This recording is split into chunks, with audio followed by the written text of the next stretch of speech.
Let's change the pace for you now. Time for business. I'm joined by Catherine Bennett here in the studio. Hello to you, Catherine. One day to go then before Brexit, as we've been just saying. There are some disappointing figures, though, that are coming out of the UK's car industry. That's absolutely right, and they're coming with a strict warning. The outputs of Britain's car industry fell to its lowest level in almost a decade. Car production tumbled 14.2% in 2019, with factories producing 1.3 million cars, and it's the third consecutive year of decline. The industry's trade body said that Brexit uncertainty had played a role.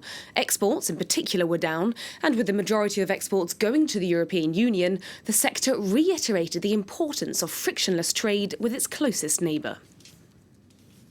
The worst nightmare remains what we've always said, is basically we leave Europe with no deal. No deal doesn't just mean how we leave Europe in terms of, we have officially left. It is about the trading deal as well. The second phase is critical, not just for our sector, our businesses, but for so much of UK business. The big fear is you get to the end of this year and we still have no trading deal. That means we revert to WTO, which would undermine the competitiveness of the industry.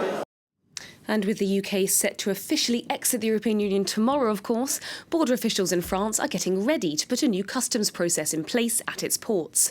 The UK's business with France amounts to €60 billion a year. And as Monty Francis tells us, British truck drivers will have to adapt to some new rules. Commercial trucks like this one are among the 5 million a year that cross the English Channel and North Sea in transit from the UK to France.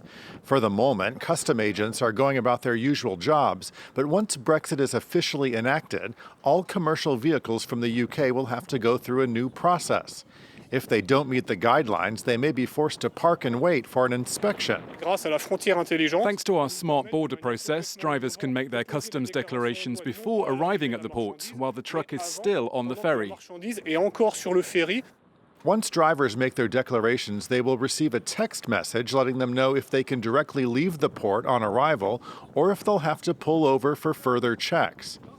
There are coded colors. It's very clear, green or orange. It will let them know if they have to park in the waiting zone so they can undergo an inspection. The new technology is part of a €50 million plan to prevent long waits at French ports, which includes the salaries of 700 additional French border agents.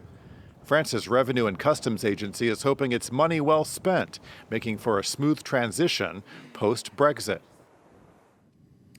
The UK has said that the Chinese company Huawei will only have a limited role in its 5G network rollout. It's imposing a 35% market share cap on the use of Huawei equipment, a decision that could hurt British businesses. British Telecom has said that enforcing the government's limit will cost it £500 million over the next 5 years.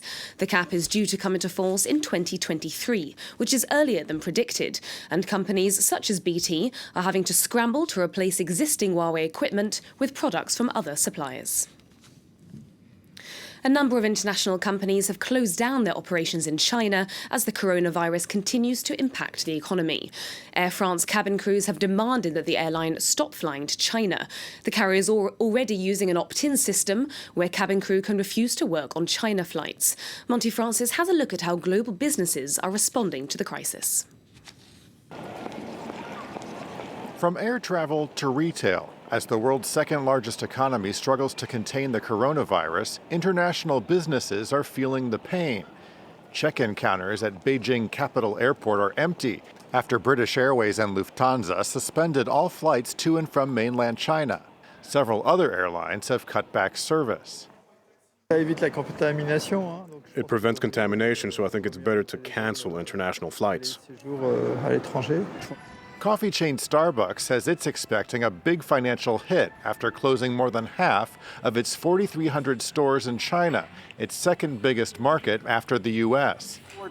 Apple CEO Tim Cook told investors the company is trying to make up for expected production loss after Foxconn, which manufactures many Apple products, said it would keep operations closed until February 10th.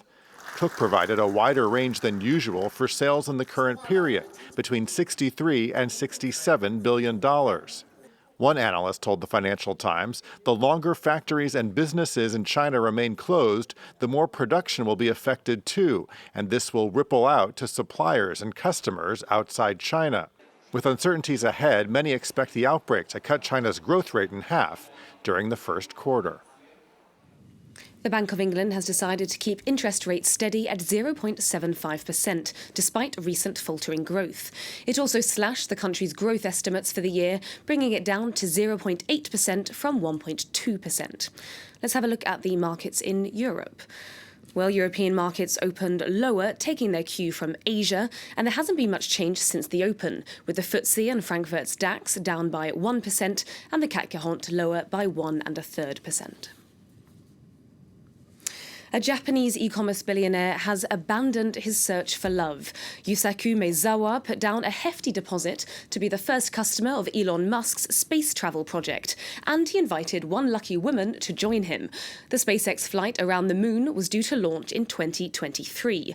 And for a chance to be the lucky astronaut, women would have had to participate in a reality TV show called Full Moon Lovers.